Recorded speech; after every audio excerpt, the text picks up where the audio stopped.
Hey, Bedrock. Hope everyone's doing well today. It's Thursday, Passion Week, called Maundy Thursday. Maybe you've heard it referred to that.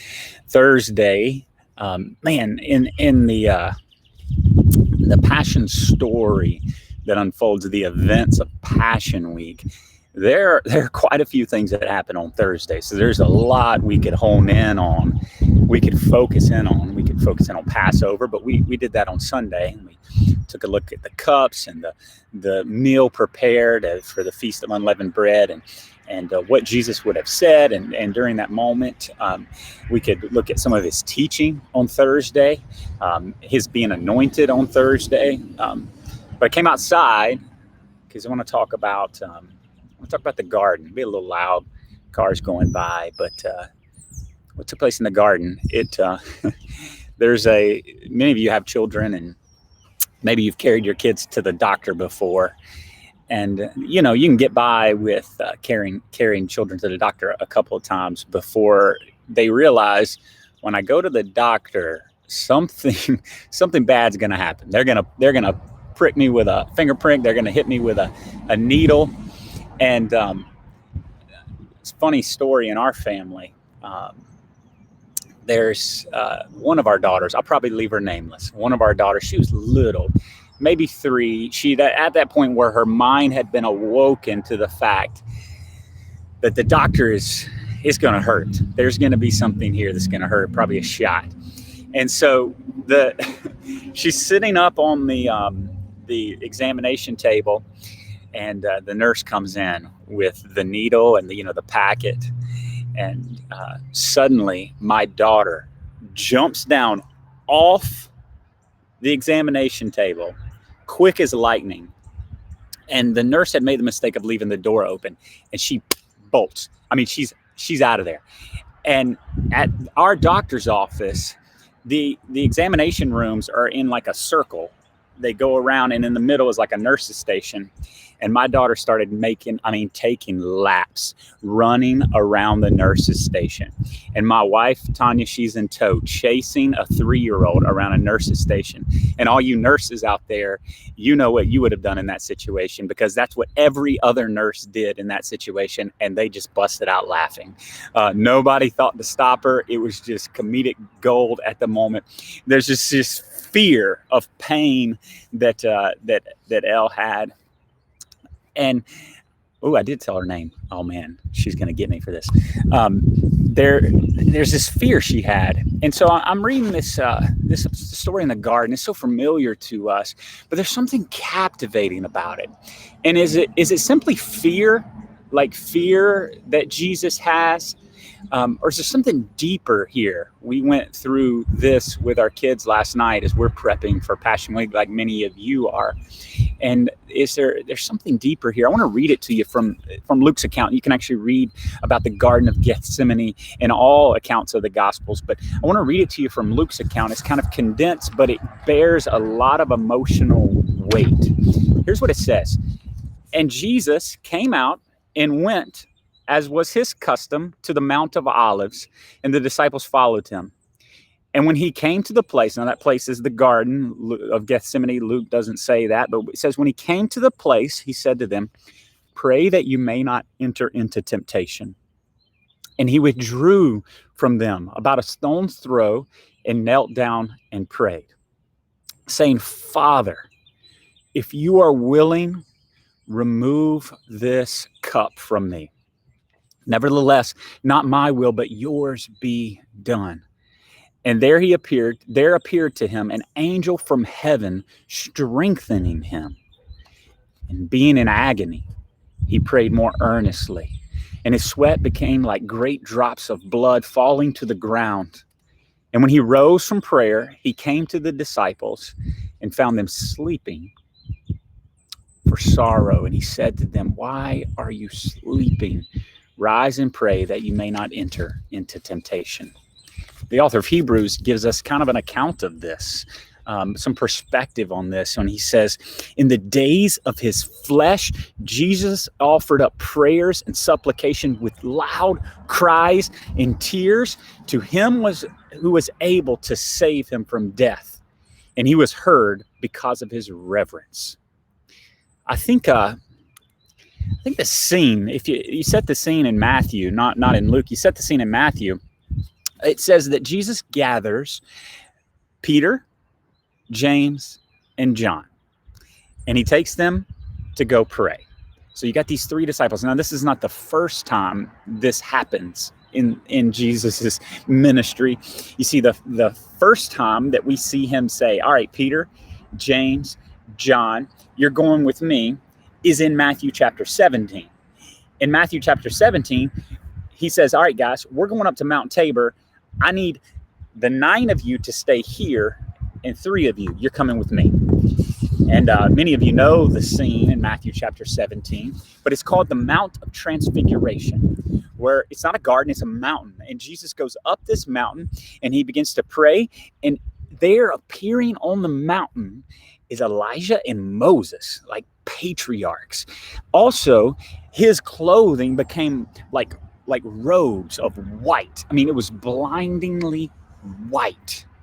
Peter is dumbfounded, and he's like, let's make an altar, like right here. Let's set up an altar right here for you, Elijah, and Moses, and we will stay here.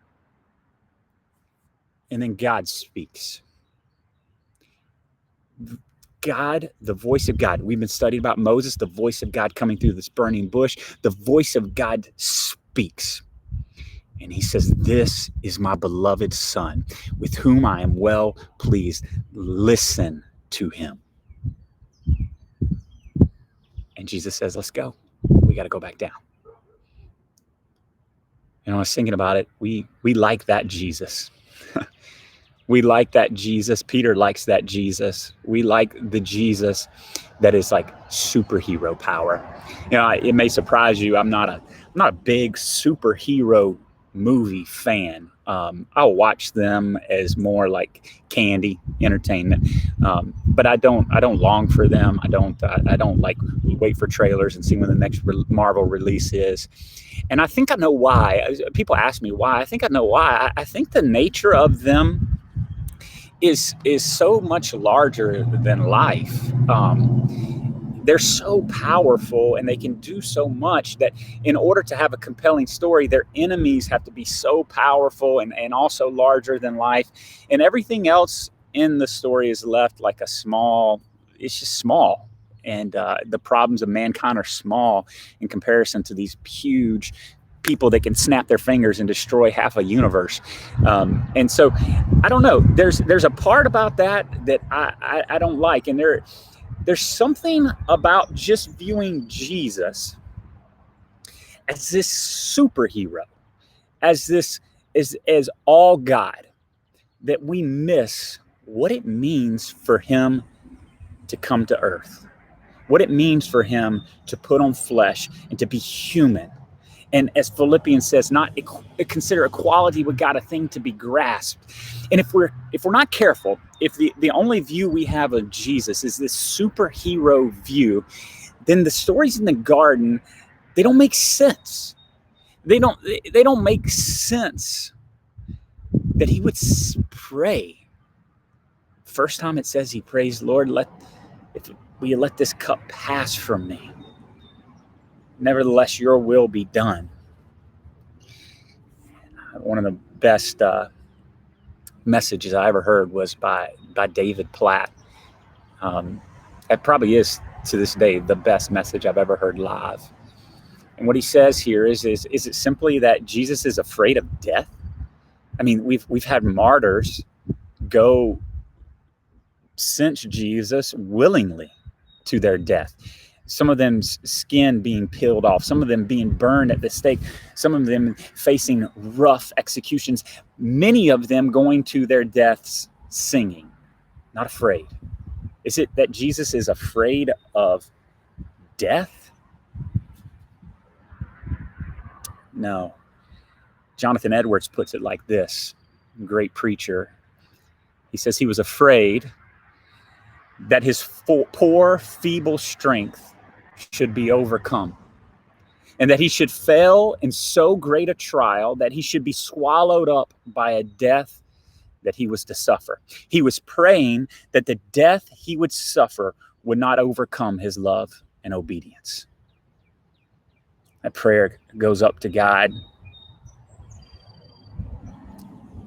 God sends an angel to strengthen him.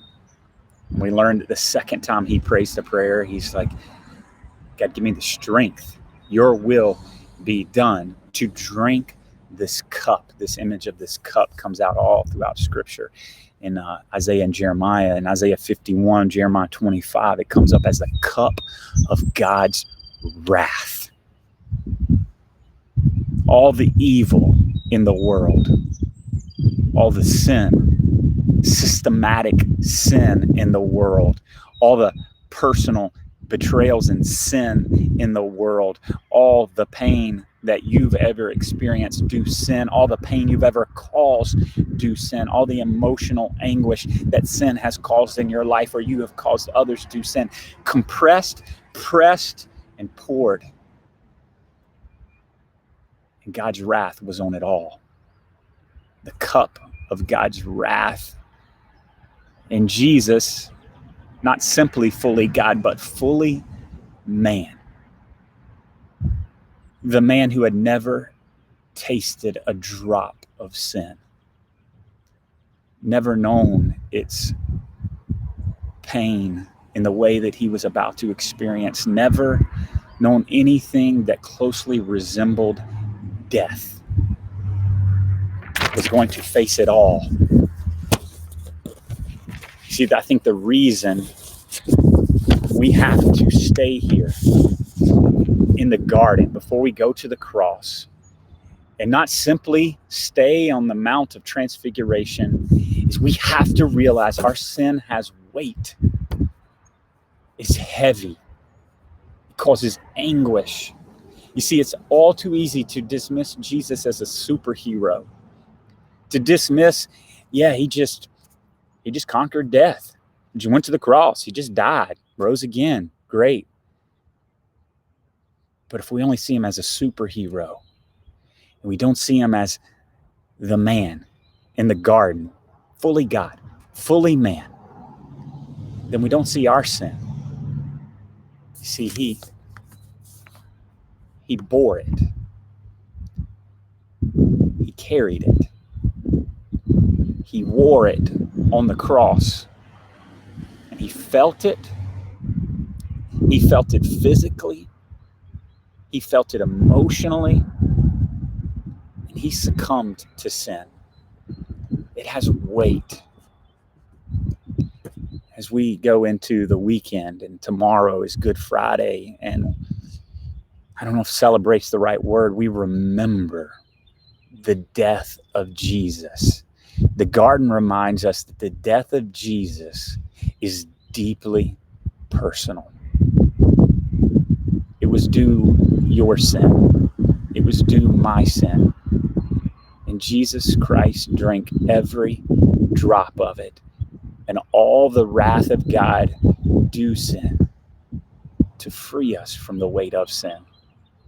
And I hope that's a sobering reminder today that Christ loved you so much that he took all of that. He drank it to give you life. I love you guys. Man, I hope you're focusing in on Jesus this week. Look to him as your Savior. Look to him as your freedom. We're here for you if you need anything. Please don't hesitate.